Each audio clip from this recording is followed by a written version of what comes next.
Hey guys, it's your favorite NP and welcome back to my channel. As you can tell by the title, we're going to be talking about what I carry in my lab coat. I've been wanting to do this video for a very long time, but I always seem to forget the things that I carry in my lab coat at work. I finally remembered to bring it home so I could make this video for you all.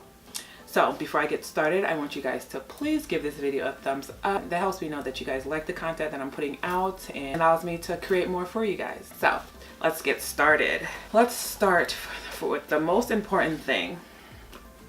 My pocket medicine guide. It provides you all the information regarding different conditions and diseases, basically the etiology of things, the clinical manifestation to look out for, the physical exam, diagnostic studies. So this is like my go-to, especially if I'm not by a computer. And I bought this on Amazon. When I first started, one of the doctors actually recommended me to grab this because I remember he pulled his out and he was referring to his book, which was a different color every, I guess, year or every edition. It's a new color. So, and he recommended it, and I got it, and it's amazing. It's a pocket medicine. This is the 6th edition, Massachusetts General Hospital Handbook of Internal Medicine.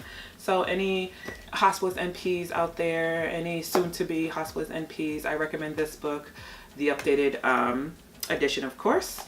So, second thing I have is my little red book. It's not so red anymore. The red cover had fell off, but basically these are my own notes. These are this is the information that I learned, that I am told while I'm at work, and just friendly reminders that I could just run back to. So anything like the doctors that I work with tell me, I always write it down. I always write it down, and it's something I can refer to. Being and working for the internal medicine or hospitalist team, you learn a lot, you see a lot. Every shift, it's like I'm seeing something new that I've never seen before. Just for example, I wrote a note on this page about a patient having a baclofen pump malfunction. I've been working now for a little over a year and a half.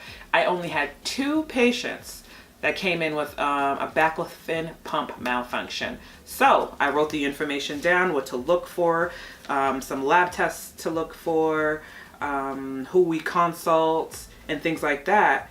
Because like I said, out of working for a year and a half, I only had 2 patients that have a baclofen pump malfunction.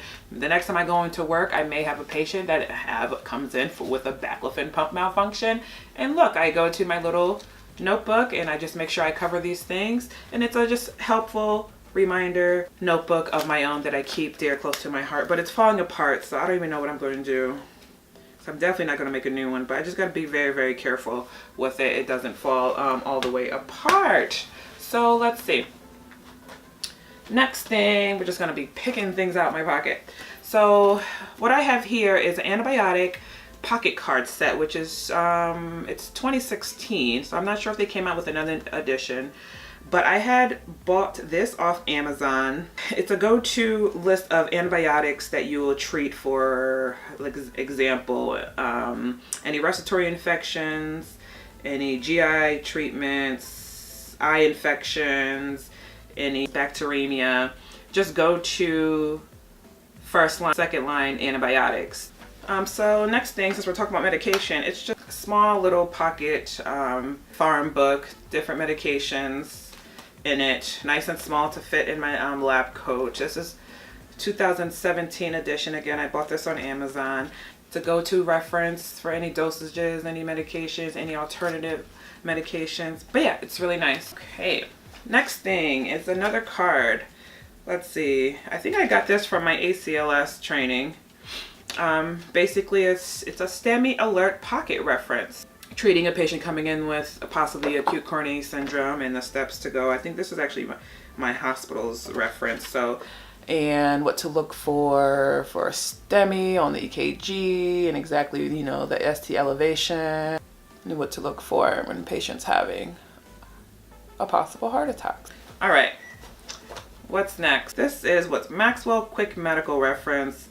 It's just basically a reference of almost every and anything you could ask. So common EKG rhythms, the NIH stroke scale, normal lab values, and helpful equations like the anion gap, corrected sodium, some tips about, you know, writing notes, admit transfer notes, progress notes, discharge notes. All right, so let's see here.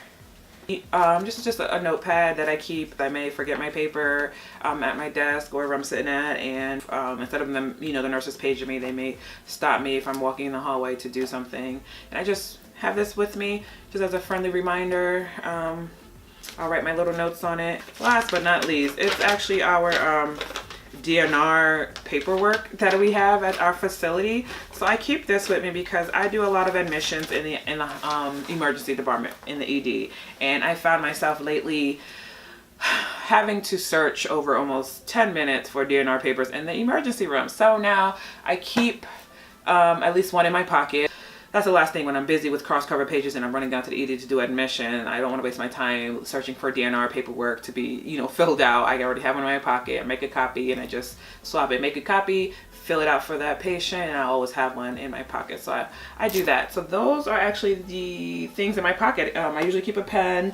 I probably have like pen marks on my coat here, which I do. My pager usually sits in this top pocket right here, but I left it at work. So yeah, so those are the things that I keep in my lab coat. Nice and small. I got it off Amazon that I'm able to just fit in my pockets, not too heavy, nothing much.